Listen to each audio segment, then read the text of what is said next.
Hi, everyone, and welcome to the Monomyth Diaries, a bi-monthly podcast where ordinary people get to share their hero's journey. I'm Mandy. And I'm Karen, and we'll be your hosts.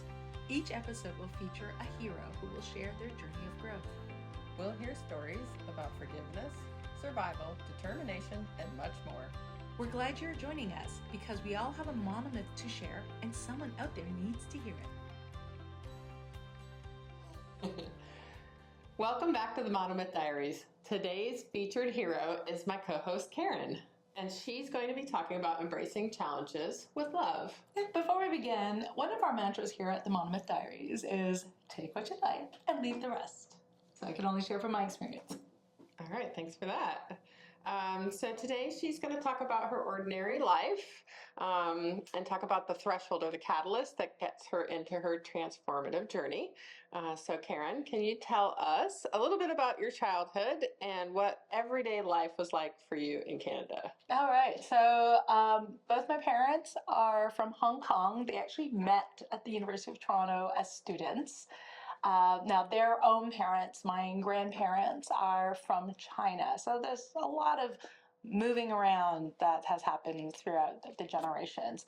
So I was born in Toronto, Ontario, which is in Canada. And I was actually the first person on my dad's side of the family to be born outside of Asia. Oh, wow. So my Chinese name is, I'll say in Cantonese, Lo Gayan, which actually literally translates to blessings in Canada. And so that's the first time I've ever heard you speak Cantonese, right? Like, I remember the first time that we were talking, you told me that you spoke English, French, and Cantonese, and my mind was just blown. Well, actually, my first language was Cantonese. So when I began school in kindergarten, I spoke only Cantonese, and I had to kind of learn English. I mean, you'd learn some English from watching TV, like Sesame Street and The Muppet Show and things like that. But I remembered in the elementary school, because this was during a time period before ESL was a thing. So they put me in what was literally what was called slow class. Oh my gosh. So I was the only girl that was in slow class. And I was also the only person of color in the entire school until my brother was old enough to join me at the same elementary school. Okay, I did not realize. So your parents didn't speak English to you at home? They did, but it was like mostly Cantonese at the time. And then when my younger brother was born, by then I was, older, and they started speaking more English to practice because especially for my dad, he was navigating the workplace. So things really got really interesting when my mom's mother then moved in with us. So when she spoke very, very little English. So what we would kind of like start to develop like two faces, like your home face, with your Chinese, you speak Chinese in the home, especially because my grandmother didn't really speak English. But then when you were out with your friends or at school, you would speak English and assimilate. I wanted to share a little bit about my childhood. So I was mocked at school for, things I would bring to lunch. And then, because I used to packing rice and things like that. And kids in my school would be like, ew, you eat rice? And this is before eating rice was trendy or kind of normalized. Everybody else had sandwiches. And if I was ever invited to somebody else's house, it was always meat and potatoes. And then when they were feeling fancy, it was spaghetti. Okay, so you're growing up. So you're you said you're in a suburb of Toronto. Correct. Yes, I grew up in the suburb of Burlington, Ontario, which is a suburb of Toronto. Okay, so kind of a small town. At the time, a smaller suburb. Today, it's like it's a pretty significant suburb. I don't even know what the population is, but it's significant. It's pretty high up there. It's like, I don't know. I'm ballparking. It could be like 1 million people, but at the time, it was like maybe 100,000 people. Oh, so pretty small. So yeah. Okay, for comparison, we live in Houston, so Yeah. our suburbs are easily 500,000 people. So that's a pretty small town. Yes. Okay, and you mentioned that you were the only family that wasn't Caucasian. Did I get that right? That was the only person of color in the entire school until my younger brother was old enough to start attending the same elementary school as we. Okay. All right. I just wanted to make sure that I had that clear. Yeah. Okay. Okay, so you're growing up in this small town Mhm. in Canada. Yes. And so you started to talk a little bit about this. What were some of the challenges that you faced in your childhood due to your cultural background being so different than everybody else's? Totally. It was a very interesting time. You know, and I hope what I'm going to share is testimony to how things have grown and progressed since. But at that time, when I was a kid, like I would get teased for what I would bring to school for lunch, my lunchbox, like things like my mom used to pack me rice in my thermos, like a full like meal, and the kids would be like, "Ew, like eating rice? What is that? And why isn't it a sandwich? Why don't you eat sandwiches?" Like as everybody else had sandwiches, and they would have like little snacks and little like Twinkies or whatever. And of course, my mom was like, "No, I'm not buying you Twinkies." So, little things like even the clothes I wore. Back in the day, I was wearing like Hello Kitty and Doraemon or Ding Dong, however you want to name that character, before it was fashionable. And other kids would be like, "What's that? What's that on your shirt?" And what does that say? It's so weird. And just being felt like you don't fit in, you're different. And I'm sad to say there were some kids that used to mock the shape of my eyes. Mm. And they used to say things and make sounds like they're trying to speak what they thought was Chinese, and those kind of things. I would say probably the most traumatic incident, though, that did happen to my family was when somebody actually threw a rock through our basement glass window with a note tied on it, and a lot of racial slurs telling us to leave. And that was I just remember seeing how upset like my parents and my grandmother were to seeing that happen. Oh, wow. That's so hurtful and so awful. I'm so sorry that happened to you. Oh, um, how do you think that those hurtful comments and I guess stereotypes, right? I mean, that's what we're Yeah. talking about here, affected your self-perception? Because I'm sure, you just want to fit in, right? Like you want to feel a belonging. But I'm sure you didn't feel that way, especially if kids are teasing you, and then to be put in a special class on top of that. I did not know that. I don't mean to laugh about it. It's just like compounds the problem, I'm sure. So how do you think it affected your self-perception, like your view of yourself and your culture? Yes, definitely. There are a lot of things like you start to realize, like that saying, "Sticks and stones may break my bones, but words would never hurt me." And I was like, that's actually not true. Words can have a huge impact. I was told I was ugly. I was mocked for being in slow class, which I'm just gonna say though, in a weird benefit, like I got to hang out with the cool kids, like the troublemakers. It was like the only time we would hang out was being in slow class together. And I'd like to think that that cultivated me a sense of humor because they were the funniest kids in class. Just to put a positive spin on it all. But I definitely would say there was a lot of self hating that went on, like just hating this color of my skin, the shape of my eyes, how my features were. And I know I went through a period of wishing I was born white and going, why did I have to be born Chinese? Why did I have to be born into this culture? Why did I have to look like the way I do? So that really did happen, and then things got so bad to a point where started refusing to go to Chinese school. So on Saturdays, I used to go to Chinese school to try to learn more about my culture, to try to learn to read and write in Chinese. And I'm sorry to say that, like at some point, I was so self-hating, I didn't want to go anymore. I felt like thoughts like, is this useless? When am I going to use this? Why would I need to know Chinese? And to this day, I'm still illiterate in being able to read and write in Chinese. And then the end result was just becoming very ignorant of not just my cultural heritage, but my family history as well. Wow. Uh, that's deep. How old do you think? And one of the things that I know we've talked about in great length is your idea of self-reflection and so forth. How old do you think you were when you started to realize that some of these negative experiences, these hateful comments, were really shaping your self-image? Because you said you started thinking like you don't want to be Chinese and that you wished you were white. How old do you think you were when that started to happen? So I would say things started to turn around when near the end of high school and going into college. Uh, I was really fortunate to have made and maintained some friends like me who were Chinese descent, but didn't have that same. I don't know what their story was, but they had a sense of pride and confidence in being Chinese. They introduced me to like Chinese movies and pop culture, and I was like, what? They have their own movie stars, they have their own pop music. Like, what is this? They have their own TV shows. Like, I just remembered being introduced to that. And then especially when I was in college, I also built a bigger circle of friends of students who came from Hong Kong, who came to the University of Toronto. I followed in my parents' alma mater and started going to the same school they did.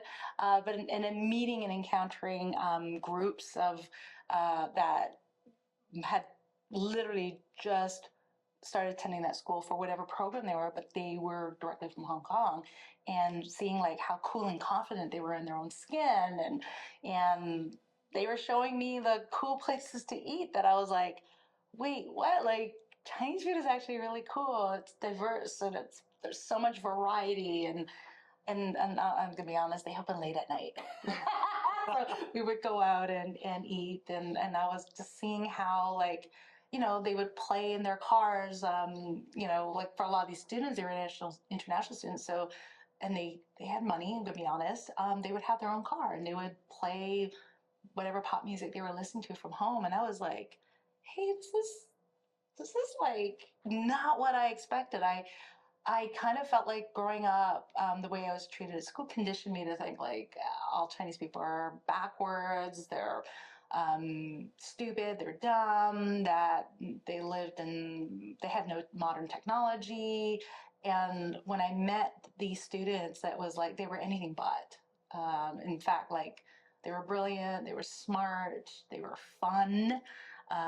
They had their own sense of style, and but it was that confidence that like really opened my eyes. So this was high school, college age. College, yeah, Okay. yeah, like Okay. late teens. It took that long. Yeah.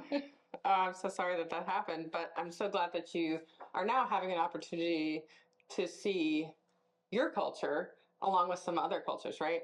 Yeah. So would you say that this is going to change or start to shape your sense of belonging and your self-acceptance? Oh, fully. So around this time, I had the opportunity to visit Hong Kong with my maternal grandmother and my parents, and I just remember like back to what I was saying about like kind of believed. Hong Kong and parts of China was going to be like this, and it was anything but. When I got there, I was like, oh my goodness, this place is like so advanced. Their tech is amazing. They had like MP3 players, like when we were still carrying around CDs, Sony Walkman.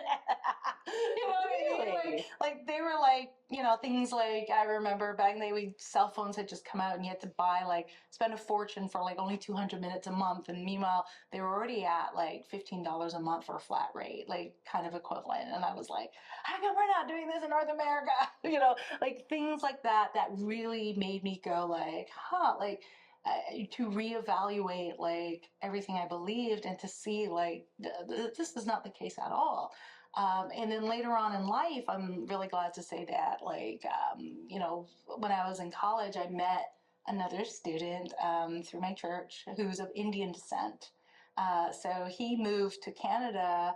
He was born in Kuwait, but his family's from India, and he moved to Canada when he was like a young teenager, and we met as college students. And we were able to connect and commiserate like that whole like that whole dichotomy of having more than one identity. Like, yes, you're Canadian, and yes, you have Western values and Western perspective, but you can also appreciate your roots and what your family has raised you in, and to see like both can be true at once and both can be in one body or more than one. in so many cases, and especially these days as we're seeing so much diversity happening, we're seeing it in so many families, like there's multi-races and, sometimes different traditions get learned and passed, and we can have a little bit of like the best of all worlds in one, and to be able to learn from one another, and then that would set me up later on. My husband, we would eventually get married, and then my husband is going to get a job that's going to move us around. So I remember our first big move was leaving Toronto, Ontario, which I've only ever lived in. We moved it to Calgary, Alberta. And even though it's also in Canada, I remember going, is this the same country? Because it feels so different, and having to like get used to a new geography, and even a little bit like, yes, they speak English, but the lingo is a little different, and having to kind of learn their culture, if you will. And I'll say, just for the record, Calgary is like Houston North. So very different from what I experienced in Toronto. And then eventually from there, we moved to Chicago. So that transition from Canada to the US, and then moving now here to Texas, to the Houston area, I feel like having been trained, if you will, of battling dual cultures or multiple cultures and cultural identities, helped me to, be able to meet and reach out to people from different places, to relate to other people who just moved into a city, because I'm like, hey, I'm in your shoes, and I know people who came from a different country or completely different language, and to be able to have empathy, to go like, oh, I get the struggle. Right. That's what I was thinking. Like, so and circling back around to, high school, college age for you, Yeah. it sounds like that is like your big kind of catalyst, maybe that's going to start to shape this transition for you. Where, and maybe tell me if I'm wrong. I'm thinking just, thinking that when you were younger, you have this duality, right? Yeah. You have this sense of duality. Yeah. And you're not embracing it. Yes. You're fighting it, really. It's the way that I'm thinking you're looking at it. And then you have this kind of transformative journey that's going to happen after high school, kind of college age. Am I right? Yes, like totally. You totally nailed that. Thank you. It was like, I think I was fighting it because as a child, I was told I needed to be a one way. And ironically, I was fighting my home, like to try to fit in at school. Because at that time, that was what was more important. And then it wasn't until I matured and grew up, and, was in college, that really was a launch point. Like it was revolutionary and changing the way I saw the world, and to see like, hey, being different isn't a bad thing. Yeah. There's like benefits and advantages that someone with an outside view can bring, and it really cemented me, the idea of like, yeah, there's always something I can learn from any person, irrespective of wherever in the world they're from. Yeah, that's amazing. And I know we're going to get to talk more about that in the next episode, all of those kinds of experiences. Let's talk about Hong Kong again. Yes. Like, I love that, you're in Canada, right? Yeah. Where it sounds like most people are not like you. Yeah. To all of a sudden you're visiting Hong Kong. Yes. What do you think the most significant thing you learned, the most significant lesson that you learned on that trip to Hong Kong? Because I think you've been there a couple times. So let's Yes. talk about the first one, right? Okay, the first one, like the very first time, honestly, the first time I went, I was like 526, so I did not appreciate that trip. I was too young, but it was also kind of like, I mean, it wasn't a vacation. It was like just, it was more about like seeing this is different and I'm uncomfortable. But when I was older, I remembered like just being really blown away by just like being able to see the differences between like, hey, they do some things that they do better than we do in North America. And like it's kind of like pros and cons. Like there's benefits to one way of doing things, and there's benefits to doing another way of things. And just feeling that sense of like, wow, like this is where I grew up from. And I'll say it was like a good 15 years between like almost 15 years between the first time. Actually, no, not 15, but close. Between the time I went the first time to the second time. So a lot had also changed in that period of time. Okay. Yeah, but I think the biggest takeaway was there was a lot more in common than there were differences. And I think the big one was, hey, everyone's just trying to survive and thrive. Yeah. You know, it may look different in different ways, but ultimately, like the bottom basic need, it's the same. Everyone's trying to make money at whatever they're doing. Everyone's trying to have a balance, work-life balance, and have a healthy family. Okay. It sounds like on that trip that you really you started to embrace your cultural identity Yeah. of having multiple races, really. Yeah, yeah, that's actually a really good way of putting it. Like, I think then I was able to kind of take that perspective of like, you know how our mantra is take what you like and leave the rest? Mm. It was like, there's things on both sides of my cultural identities that I can like and take and appreciate, and different ways of learning. Oh, this way would be more efficient than this way. Just because it's always been done one way doesn't always mean it was better. Yeah. And to be able to formulate a perception of like, okay, it doesn't matter how. It's like, okay, what actually needs to get done, and let's figure out the best solution to do it. Okay. And really dropping behind biases or tradition, but to see like, what's the need of the hour here? Okay. Well, I think that it's amazing that you know, aren't angry about all of those hurtful, negative experiences you had while you were, you know, growing up. That you're not angry about those social injustices. You know, I'm super proud of you. I think that's amazing and such a nice thing to, you know, give back to the world. You know, to share those experiences that, you know, you don't have to be angry about it because you learned from them. They, you know, they shaped who you are. So good for you. Thank you. And so in thinking about that, I'm sure there's lots of people who struggle, especially in our country, right? Like we've got, you know, people coming in all the time. What wisdom would you share to people who are struggling with, you know, cultural identity issues or similar challenges? Right. Well, I definitely what helped me come to peace to it is that number one, you're not alone. Everyone is going through that. And I think number two is just go with, like, I think back to what we experienced when I was a kid, a lot of it was fear. They were probably more afraid of me than I was of them. And as a child or in that time, I wouldn't have said that, but I feel looking back, I feel like that's what was really going on. Especially also me moving into another country and meeting people from a very different background. And I really had to dig deep and build on that muscle of like, okay, who is this person? Like, let's not generalize things. Let me get to know this person that's in front of me. Mm-hmm. Let me know what they like.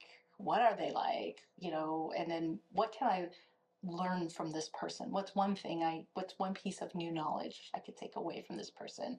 And maybe they might take away a piece of knowledge from me. At the end of the day, like I've just really had to come up with, it's a two-way street. You know, if I had to be able to make peace with the past. And, you know, like I said, I don't know who those people that acted out, and to really come to a place that, and I think a lot of this is also, I didn't talk about this, but I also started around just before entering college, I started attending a church that was very multicultural. And it was a very amazing space because it was like so eye-opening that like one group, people who spoke different languages, different skin tones, different foods they would eat, and you know, different accents, you name it. Some were, you know, white Canadian, some were not, like, and all in fellowship together and being united and treating one another like family. That's when I started to go like, wow, like this is what was lacking in my life, to see a place where everybody's differences and similarities were celebrated at the same time. And I learned from that group that I need to model this to every person I meet, and to extend that kind of grace and compassion and try to meet them at their level, and that we walk with one another. What I would say to someone who's also moving in and kind of feeling, whether it's hostilities or whatever, is to, a saying that I'm taking from you, walk with grace and dignity, and to show compassion and let your actions speak louder than your words, because at the end of the day, we all need the same things. We need to feel a sense of belonging. We need to feel a sense of validation, and I learned to validate others first, and to see like how that comes back in multiple folds, where so many of them will validate me because I showed them that first step. And so, okay, so you started going to church, to a particular church when you were in high school. Yes. Okay. Is that going to come up again later in your journey? Yes, though? I think it will. I'm so sorry, I didn't think to mention that. No, I think that's huge. Yeah, that's going to be a huge component, I think, of your story, right? Because you still attend that church, right? Yes, I do. Okay. Well, I'm looking forward to talking more about that. Anything else that you wanted to share? You know what? I just really went after, just like learning, like, why would someone do that to somebody else? And trying to, I think having lived with that duality, that like, multiple, having different schools of thought being taught to me.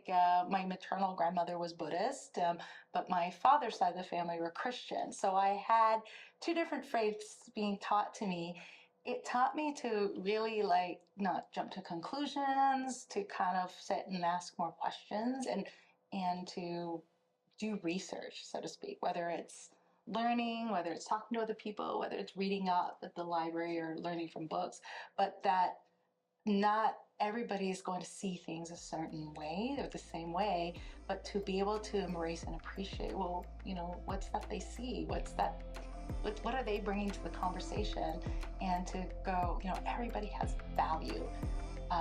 Every single person has value. Even when they're acting badly, there's still something in that person that brings a value, and how we could find a place of being in harmony with one another. And loving one another. Yeah, I think that's a huge part of it. Big one, yes. You're so loving. You're so loving. All right. Well, Karen, I want to thank you so much for sharing. I'm so looking forward to hearing more about your journey in our next episode. And I think that we want to make sure that we acknowledge somebody else. So we're going to let you have a shout out today. Yes. So every episode, we always want to thank someone that's truly without them, this podcast wouldn't exist. So today we want to thank our good friend Angie, her sons Nick and Bill, for all their wonderful and informative insights to the tech and gear world. So thank you, Nick and Bill. Yeah, they've taken a lot of time to help us out. Yeah, it's a super, super big acknowledgement to them. We wanted to thank everybody for joining us today, and to make sure that you stay tuned for the next episode of Karen's journey of learning to embrace all of these challenges with love. So see you next time. Thank you so much for joining us. Thank you for joining us today. If you enjoyed this episode, please share, hit like, subscribe, and follow us on YouTube and wherever you get your podcasts.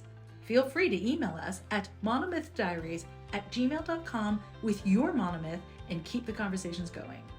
Until next time, heroes, let's journey together through stories.